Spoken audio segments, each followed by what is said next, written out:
This talk today is really a short story about a very tall tower, and in the time we've got I can only just cover part of the work that's been done, but hopefully we'll let you know that the title is Fact or Fiction, and I think by the time that you get to the end of this you'll realise it's fact.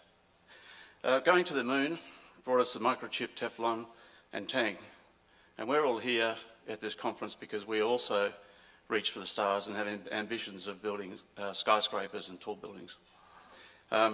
The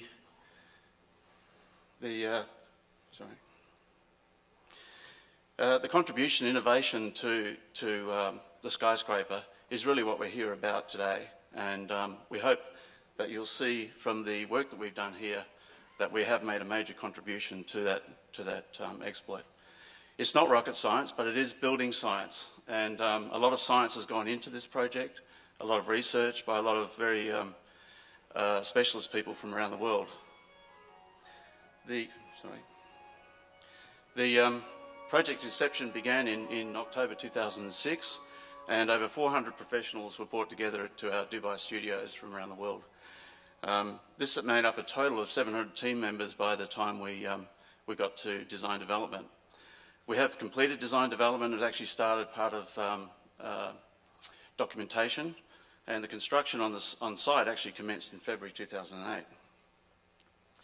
The global collaborative team that were brought together, and a lot of those people are actually here at this conference.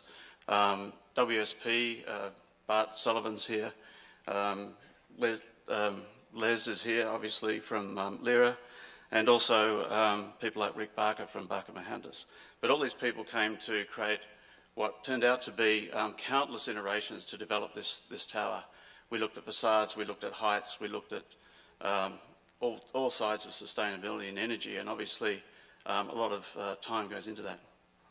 The project aspirations and the brief, the height 1 kilometre plus and over 200 floors, the population of over 15,000 people in the tower alone, not including the base, and an area of over 1 million square metres. So that mixed use of office, residential, branded residential and five-star hotel made it a building that was open 24 hours a day and fully operational.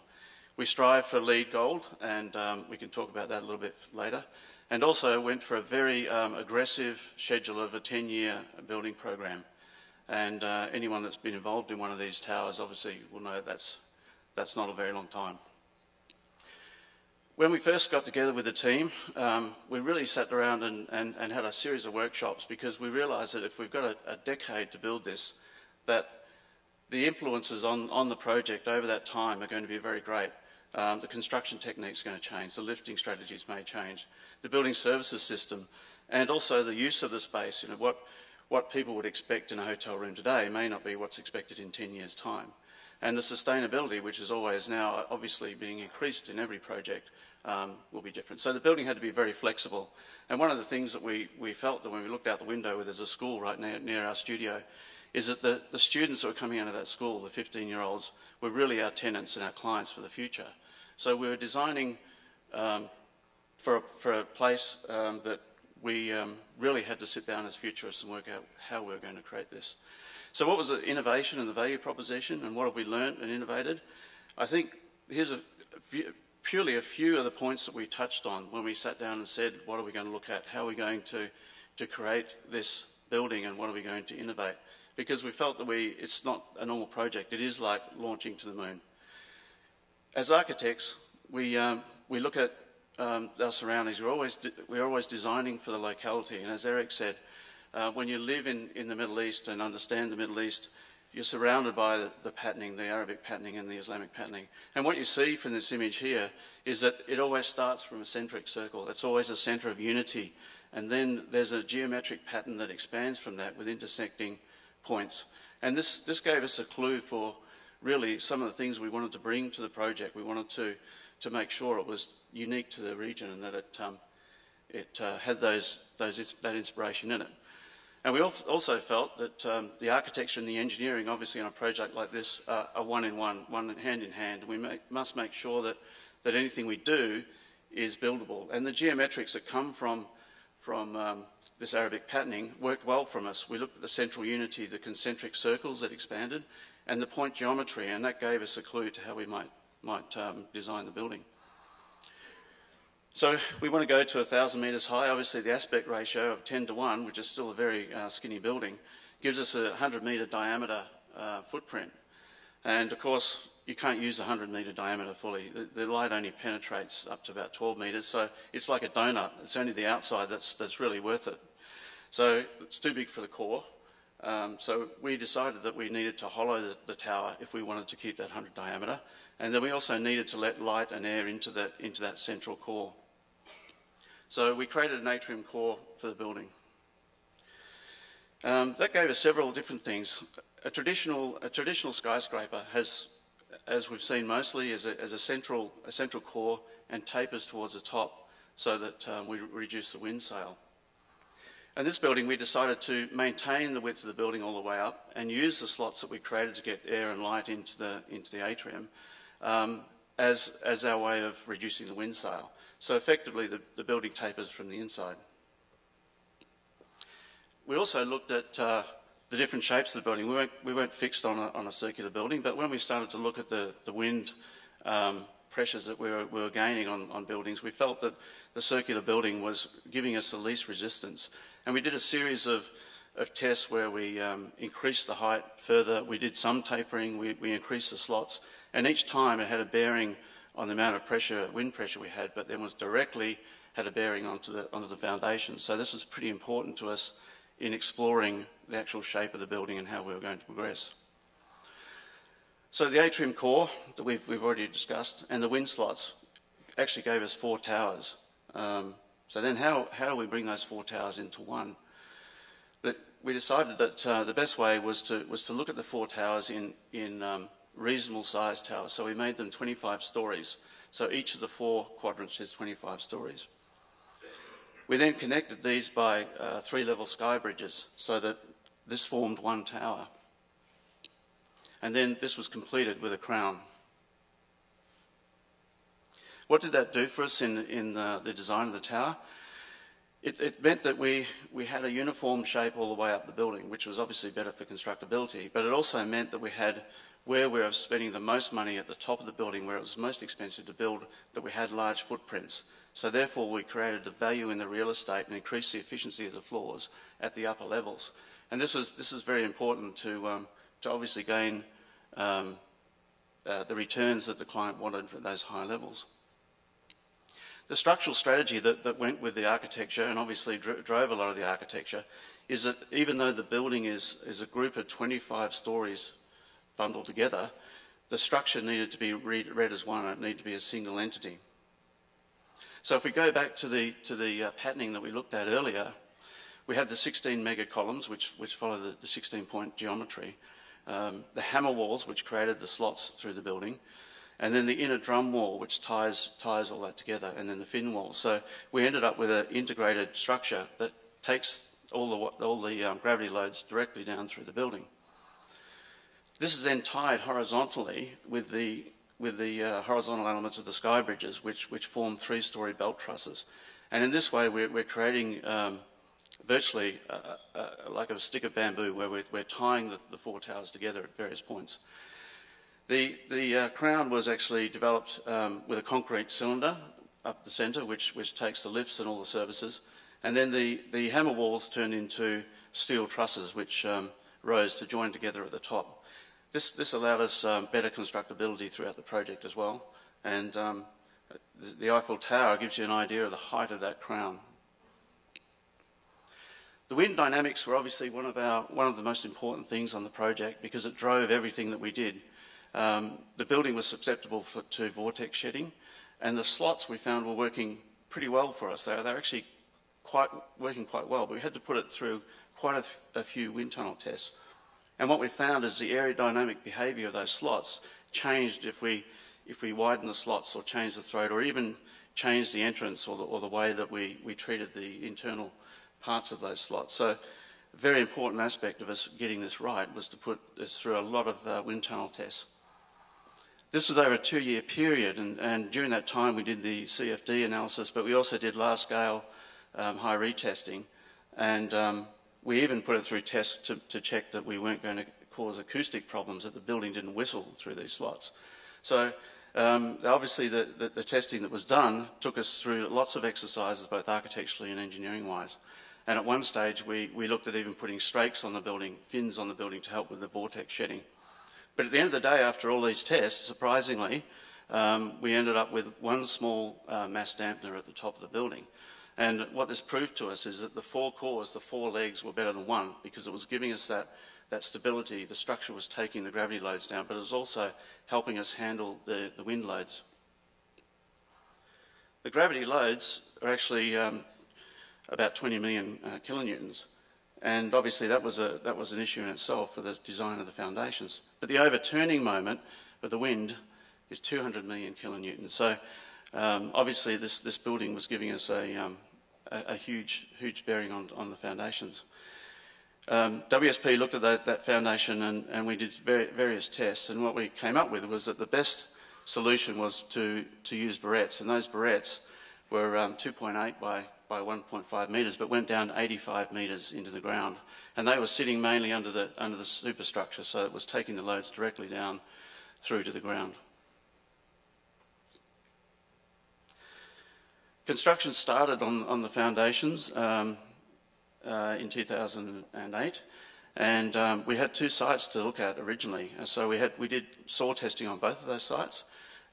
Work is substantially complete on a lot of the foundation work, and the Nakheel Harbor and Tower metro station is also now complete and in operation. So work around the site is continuing by the government to complete access and transport to the site. We tested, the soil test went to, in the 2 sites, we actually went pretty deep. We went down to 350 metres with the soil tests, and you'd think we'd strike oil, but in fact we struck water first, and that brought the camels coming, obviously, to get the water. But in the testing of those, we ended up discovering that the best site was one where we had about an 80 to 90 metre crust that was solid enough for us to put these foundations in. And below that it became a little bit plastic. So the idea was to anchor the building into that crust, which is what we did. Some pretty serious machinery was brought in for that foundation work. This machinery came from Germany, and they were pretty rare beasts, so very expensive to have on site. So we had them in operation 24 hours a day. Construction started in February 2008, and we completed the diaphragm walls, and there are about 168 barrettes currently in the ground. The structural strategy also required us to be able to pump to high levels, obviously 1 kilometre high, and we also had the issue where we had to create cylinder strengths up to 100 MPa. So we had to look at the workability, the pumpability, the stickiness, etc. So we had laboratories around the world testing this cake mix of concrete. And you would think, being in the UAE, that we had plenty of sand, but the sand wasn't correct for that mix. So the sand had to come from Egypt, and the rest of the ingredients came from places like Japan and South Africa and Australia. So we've really changed the technology of concrete. We've looked at, and we've certainly made some advancements in the way that we've handled the barrettes into the ground as well. The lifting strategy, obviously one of the most important things, and Rick Barker spent a lot of time on this. We've actually, it is a vertical mass transit system. We have 156 lifts, and they include double-decker high-speed express lifts to get us up to the right height. But one of the things that really caused Rick the most problems, I guess, is that every time we changed the mix in the building, where we moved hotel or we moved residential, we moved office, obviously that changed the lift speeds and the population. So that was a lot of fine-tuning and getting that right. So basically the lift strategy is that we can come in at the ground level, we can go 560 metres up to one of the sky bridges, and then we can use the local lifts. So there's a series of these high-speed shuttles that take us up to the various sky bridges and then transfer to those local shuttles. What this does is it gives us other opportunities, and we looked a lot into the fire safety. Obviously, the building of this height with 15,000 people, it was one of our major concerns.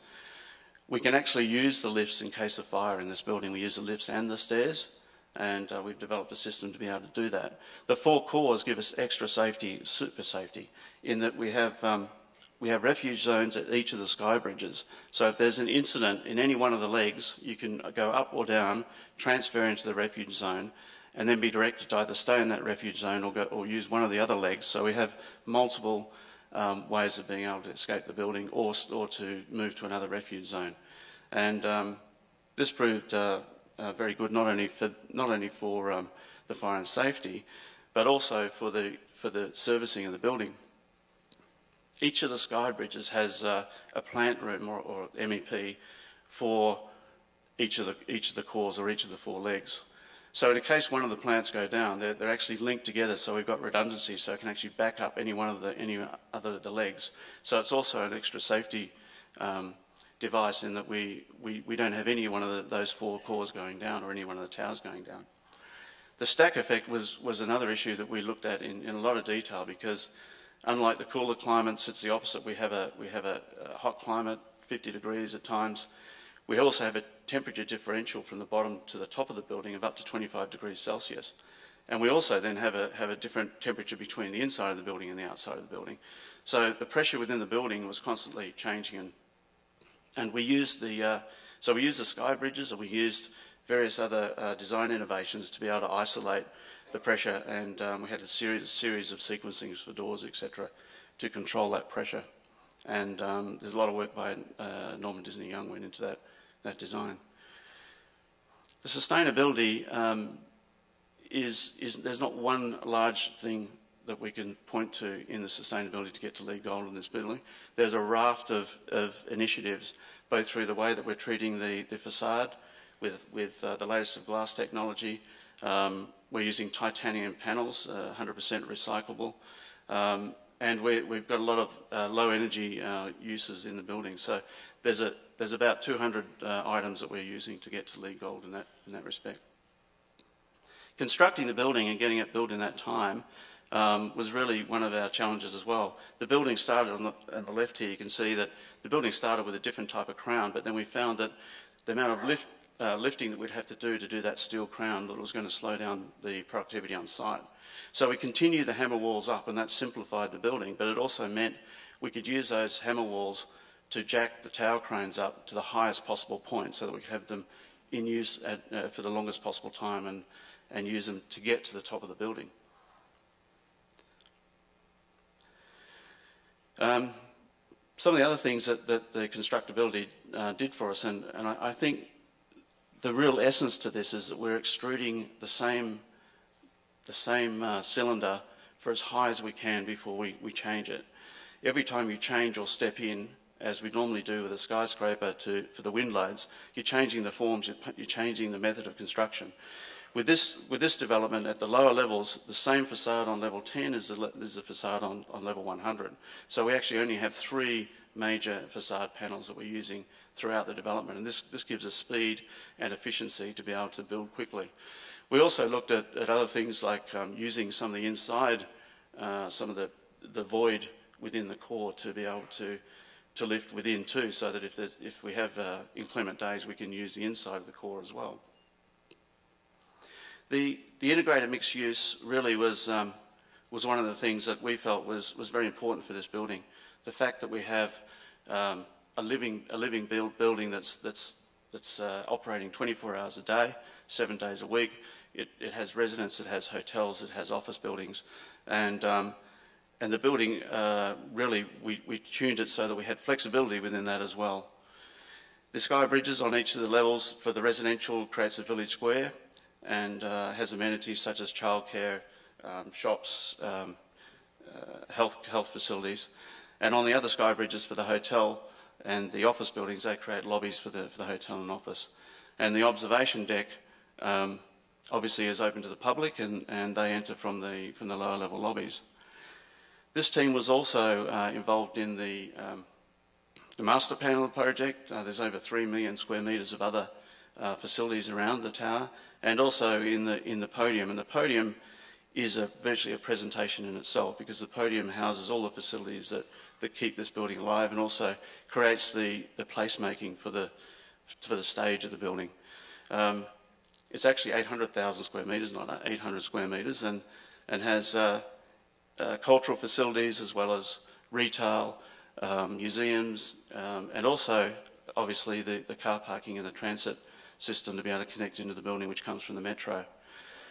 So the podium really is then connected to the harbour, and it really is another story with regards to this tower. Can we advance this further? Yes, we can. When we were doing the wind tunnel test, we tested buildings of much higher height, and they actually do perform well. I think it again comes back to the stability of the four legs and using the slots for the wind.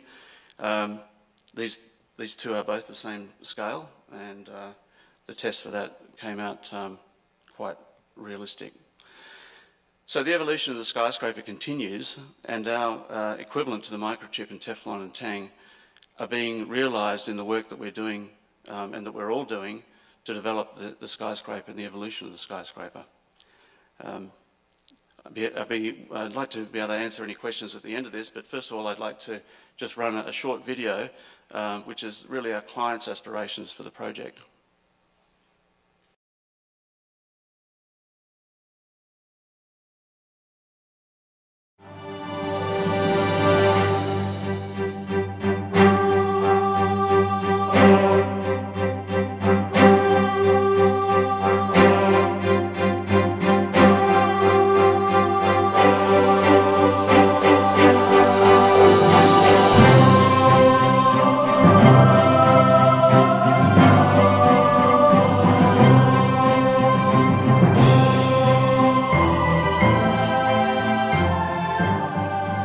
Our culture stems from our Islamic beliefs, beliefs that are visible in our everyday surroundings.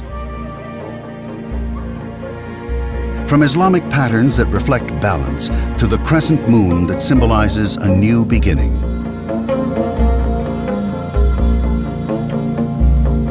These powerful yet simple elements have inspired the foundations of many great Islamic cities.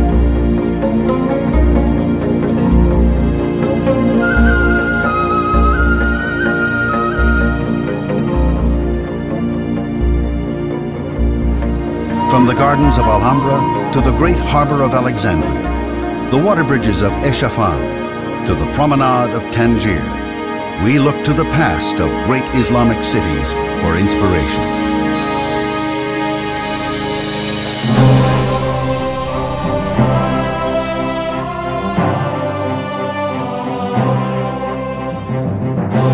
Islamic elements have continuously inspired innovation. Innovation that reflects the principles of Islam: equality, balance, and unity.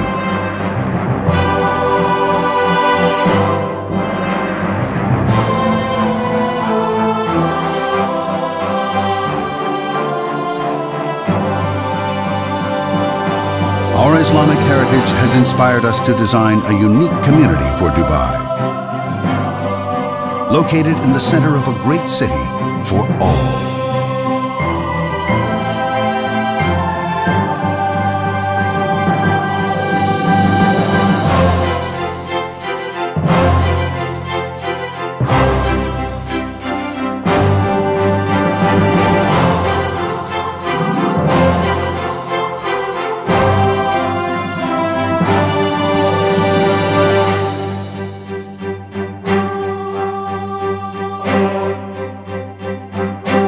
Community that will rise from the land and sea to reach the sky.